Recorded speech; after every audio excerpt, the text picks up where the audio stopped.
1,00,000 మంది శివభక్తులతో కలిసి మహారుద్రాక్ష పూజలో పాల్గొనండి. వెంటనే కాల్ చేసి మీ పేరును నమోదు చేసుకోండి.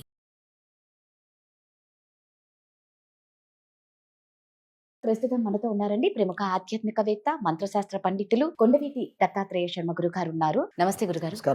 ఫస్ట్ ఆఫ్ ఆల్, ఏ రోజు ఏ దేవుణ్ణి పూజించాలి? మామూలుగా సోమవారం అయితే శివుడు అని అంటారు, మంగళవారం హనుమంతుడా, ఇలా రోజుకొక దేవుడు అయితే ఖచ్చితంగా ఉంటుంది. సో ఏ రోజు ఏ దేవుణ్ణి పూజిస్తే మంచిది అంటారు? అంటే అమ్మా, ఏ రోజు ఏ దేవుణ్ణి పూజించాలి అని అంటే, ఇంట్లో అయితే అంటే ఒక్కొక్క వారానికి ఒక విశేషమైనటువంటి దేవత ఉంటుంది. సోమవారం ఈశ్వరుణ్ణి పూజించాలి, మంగళవారం సుబ్రహ్మణ్య స్వామిని, ఆంజనేయ స్వామి వారిని పూజించాలి, బుధవారం వచ్చేసి గణపతి, విష్ణు సంబంధమైనటువంటి దేవుళ్ళు అంటే ఎవరు, రాముల వారు కానివ్వండి, తర్వాత లక్ష్మీ నరసింహస్వామి వారు కానివ్వండి, కృష్ణుడు ఇలాంటి వాళ్ళు బుధవారం, లక్ష్మీనారాయణ స్వామి ఇలాంటి వాళ్ళు బుధవారం. గురువారం వచ్చేసి దత్తాత్రేయుడు, తర్వాత సాయిబాబా, ఇలాంటి గురుస్వరూపమైనటువంటి వాళ్ళందరినీ కూడా, దక్షిణామూర్తి ఇలాంటి వాళ్ళందరినీ కూడా గురువారం పూజించాలి. రాముల వారికి కూడా గురువారం బాగా పనిచేస్తుంది. శుక్రవారం వచ్చేసి స్త్రీ దేవతలకు సంబంధించినటువంటి దేవతలందరినీ శుక్రవారం పూజించాలి. ఇంకా విశేషమైనటువంటి ఈ గురువారం రోజు లక్ష్మీదేవిని కనుక గురువారం పూజిస్తే విశేషమైన ఫలితం కలుగుతుంది. అందుకే దానికి లక్ష్మీవారం అని.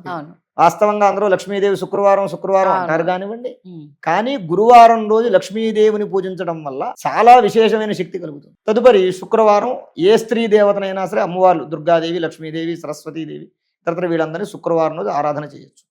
శనివారం వెంకటేశ్వర స్వామి, తర్వాత శనీశ్వరుడు, నవగ్రహాలు చేయాలి. ఆదివారం రోజు సూర్య భగవానుని పూజించాలి. ఈ ప్రకారంగా 7 వారాలు కూడా ఈ 7 దేవతలని కూడా పూజించడం వల్ల విశేషమైనటువంటి ఫలితాలు వారికి కలుగుతాయి.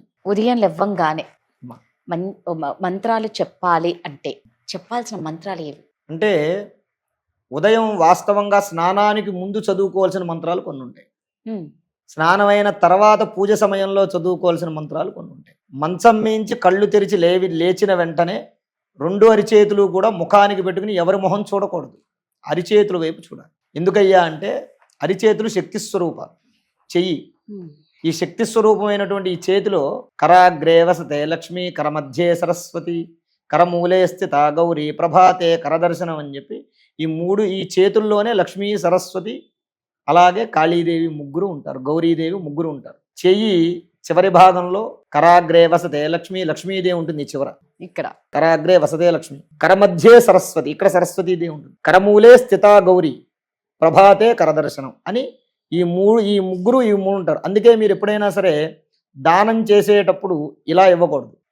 దానం చేస్తారు కదా, చాలా మందికి ఇచ్చేటప్పుడు ఇలా ఇస్తారు, ఇలా ఇవ్వకూడదు. ఎప్పుడు కూడా ఇలా ఇవ్వాలి. ఇలా ఇస్తే లక్ష్మీదేవి వెళ్ళిపోతుంది. ఇలా దానం చేస్తే ఇలా ఇవ్వాలి ఎప్పుడూ కూడా. ఇలా ఇవ్వడం వల్ల లక్ష్మీదేవి స్థిరంగా ఉంటుంది అనమాట. అంటే లక్ష్మీదేవిని పట్టుకున్నట్టు.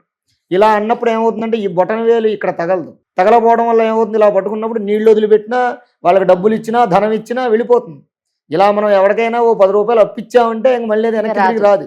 ఎవరికి డబ్బు ఇచ్చినా, వస్తువు ఇచ్చినా, అన్నం పెట్టినా, ఏం పెట్టినా ఇలాగే పెట్టాలి, ఇలాగే చెయ్యాలి. దీన్నే దానం అంటారు. ఈ దానం విశేషమైన ఫలాన్ని ఇస్తుంది. మనం ఎవరికైనా అప్పిచ్చినా ఓ 10 రూపాయలు ఇస్తే తిరిగి వస్తాయి, ఆ వడ్డీ రాబోయినా అసలైనా తిరిగి వస్తుంది. ఆ కారణంగా ఈ అరిచేతిలో లక్ష్మీ, సరస్వతి, గౌరీ ముగ్గురు ఉంటారు కాబట్టి ముందుగా అలా చూసుకుని, ఆ చేతుల్ని చూసుకుని ఆ మంత్రం చదువుకుని నమస్కారం చేయాలి. అందుకే లేవంగానే చేతులు ఇలా అనుకుని పెద్దలు ఇలా రాసుకుని ఇట్లా చూసుకుంటారు, అది కారణం. తర్వాత భూమి మీద మంచం మించి అడుగు కింద పెట్టేటప్పుడు సముద్రవసనే దేవి పర్వత స్తనమండలే విష్ణుపత్నే నమస్తుభ్యం పాదస్పర్శం క్షమస్వమే. ఈ భూమి మనకి అన్నాన్ని ఇస్తుంది, మనం బ్రతకడానికి జీవనాన్ని ఇస్తుంది.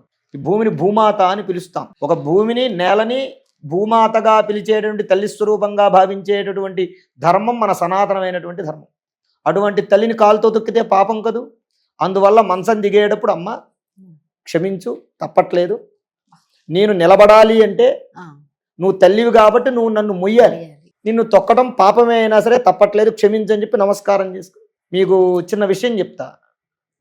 సీతమ్మ వాకిట్లో సిరిమల్లి చెట్టు అనే సినిమా, ఆ సినిమాలో హీరోయిన్ మంచం దిగేటప్పుడు భూమాత ఓ పువ్వు అనుకో నేను అడుగు పెడుతున్నాను అని చెప్పి కథానాయక హీరోయిన్ ఇంట్రడక్షన్ అప్పుడు ఈ శ్లోకానికి అర్థం అది.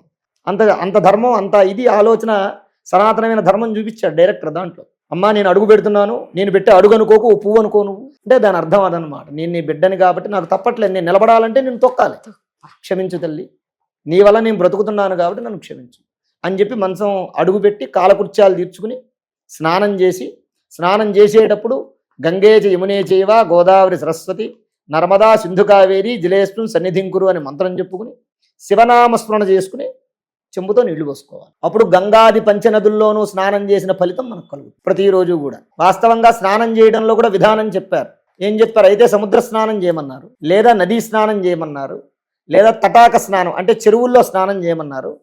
అధమపక్షం బావిలో నీళ్ళైనా స్నానం చేయమన్నారు.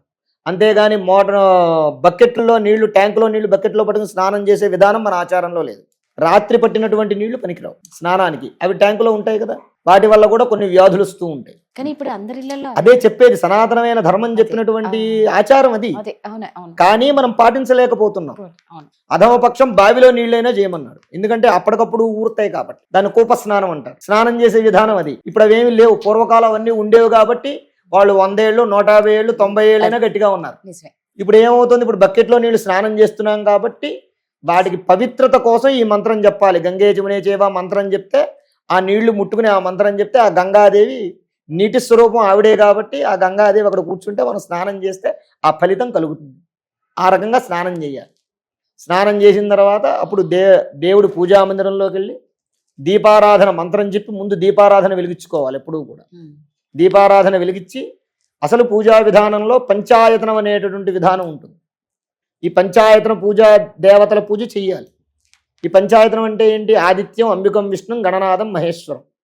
ఆదిత్యం అంటే సూర్య భగవానుడు, అంబిక అంటే అమ్మవారు, అలాగే గణనాథం అంటే వినాయకుడు, విష్ణు అంటే విష్ణుమూర్తి, మహేశ్వరం అంటే శివుడు.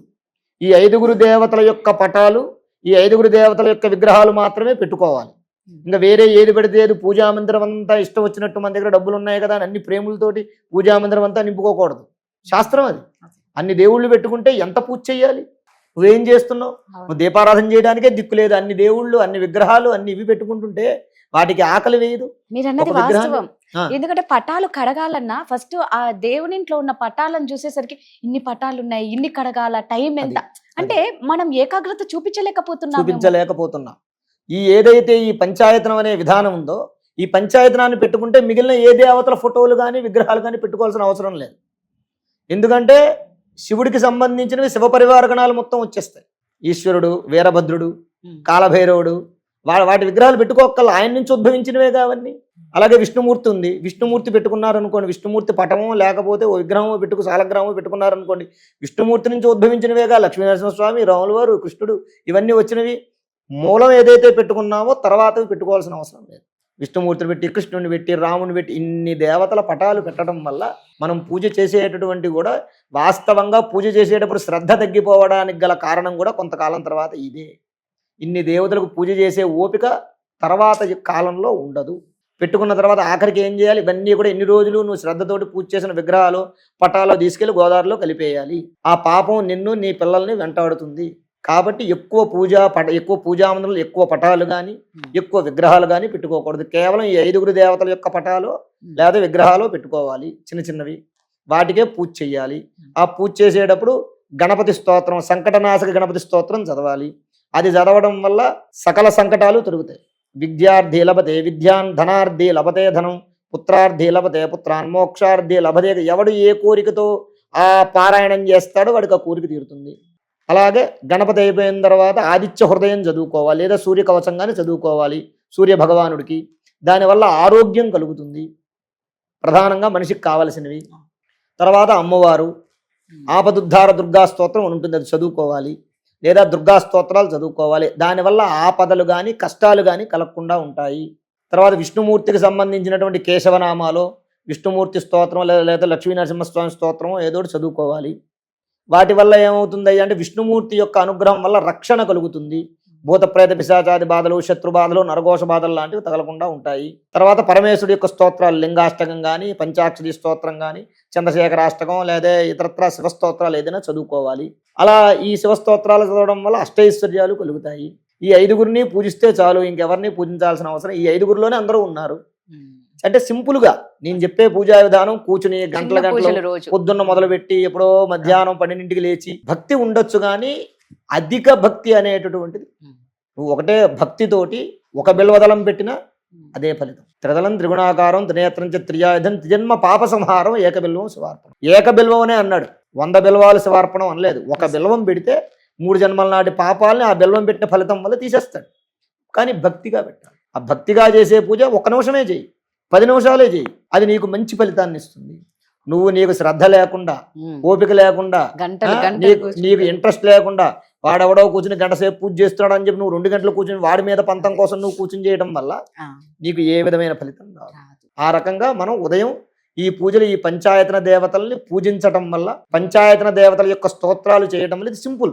తిరిగి కొడితే మహా అయితే 1/4 గంటలో అయిపోతుంది పూజ, అంతే. అంతకన్నా ఎక్కువ పట్టదు, 15 నిమిషాలు మహా. ఇంకా మరీ చదవడం కాస్త ఆలస్యం అయ్యే వాళ్ళు 1 అరగంట పడుతుంది అంతే. ఇక అరగంటలో పూజ అయిపోతుంది, పొద్దున 6లోపు పూజ అయిపోతుంది. తర్వాత శుభ్రంగా నువ్వు వంట చేసుకో, నీ పిల్లల్ని చూసుకో, ఇతరత్ర వ్యాపారాలు చేసుకోండి, ఉద్యోగాలు చేసుకోండి, ఏమన్నా చేసుకోండి, మంచి ఫలితాలు. ఏకాగ్రత లేని పూజ దేనికి పనికిరాదు. భక్తి ప్రధానం, నమ్మకం ప్రధానం. చాలా చక్కగా చెప్పారు. సంతోషం. ధన్యవాదాలు.